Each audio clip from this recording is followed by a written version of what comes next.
Good morning ninth class बच्चों। देखो हमारा पहला chapter matter in our surroundings, इसको हमने थोड़ा सा कवर किया हुआ है और उसके अब नेक्स्ट टॉपिक जो हम आज करेंगे वो है आपका about solid liquid and gases के बारे में हम लोग पढ़ रहे हैं। और आज हमारा जो टॉपिक है वो है आपका लाइक कि why solids and liquids have the different properties, कि सॉलिड और लिक्विड एंड गैसेस की अलग अलग प्रॉपर्टीज़ क्यों होती हैं।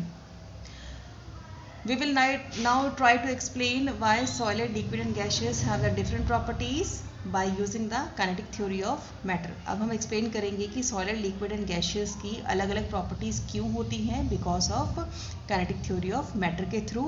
This is discussed below. Matter in all the three states like solid, liquid and gaseous is made up of very small particles. आपको पता है कि matter चाहे वो solid हो, liquid हो या फिर gaseous हो, वो किसका बना हुआ है? small particles का बना हुआ है। तो the according to the theory of matter, matter की थ्योरी क्या कहती है? The particles of matter are in the continuous motion means poses the kinetic energy. यानी कि मैटर की थ्योरी ये कहती है कि जितने भी पार्टिकल्स हैं मैटर के वो हमेशा इन द रैंडम मोशन में होंगे, इन द कंटिन्यूस मोशन में रहते हैं। Some forces of attraction also exist between the particles of matter. कुछ एक फोर्स ऑफ अट्रैक्शन जो है वो भी एग्जिस्ट करती है किसके बीच में? मैटर के पार्टिकल्स के बीच में। And these are called as the inter particle forces. Inter particle forces इसलिए क्योंकि पार्टिकल्स के इन बिटवीन होती हैं, इसलिए बोला जाता है इन inter particle forces. So the force of attraction tends to hold the particles together. तो ये फोर्स ऑफ अट्रैक्शन क्या करती है? पार्टिकल्स को आपस में जोड़ के रखती है एंड कंट्रोल्स देयर मूवमेंट, और मूवमेंट पे कंट्रोल रखती है। The inter particle force of attraction are the maximum, वो कब मैक्सिमम होती है?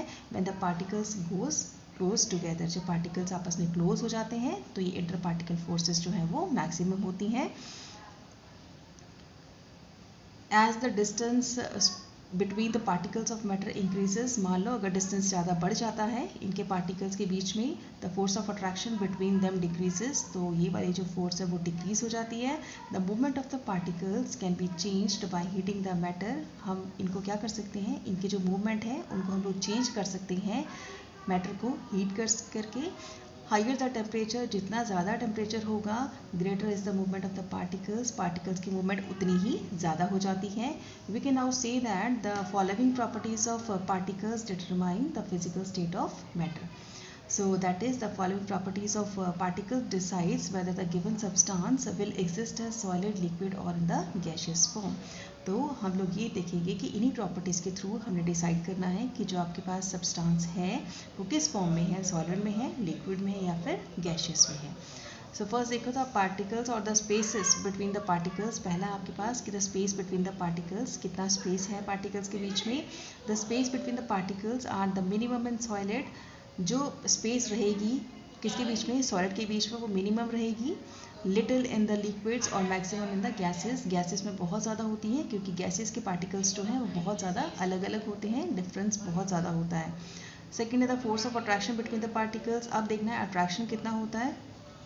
The force of attraction between the particles are the strongest in solid. तो अट्रैक्शन की जो स्पीड है वो सबसे ज़्यादा किसमें स्ट्रॉन्ग होती है? सॉलिड में। लिक्विड में होती है लेस और गैसेस में होती है नेग्लिजिबल। ठीक है। लास्ट है the amount of movement of the particles, की amount of movement of particles कितनी होगी, कितनी ज़्यादा मूवमेंट होती है पार्टिकल्स में। तो the movement of the particles is minimum in solid, solid में बहुत कम है, और मोर इन लिक्विड, लिक्विड में ज़्यादा है, और मैक्सिमम किस में है? गैसेस में। ठीक है। तो ये थे आपके कि why solid, liquid and gases have the different properties, कि उनकी प्रॉपर्टीज़ जो हैं वो अलग अलग कैसे हैं और क्यों हैं, और उनके बीच में क्या क्या फोर्सेस एग्जिस्ट करती हैं, और किस किस तरह से हम उनकी अट्रैक्शन देख सकते हैं, उनकी repulsion, as well as the amount of particles of the about the kinetic energy, की काइनेटिक एनर्जी के बेसिस पे उनको कैसे अलग अलग किया जा सकता है। हम लोग ने ये इस चैप्टर में पढ़ा और इस टॉपिक में हम लोगों ने ये कवर किया।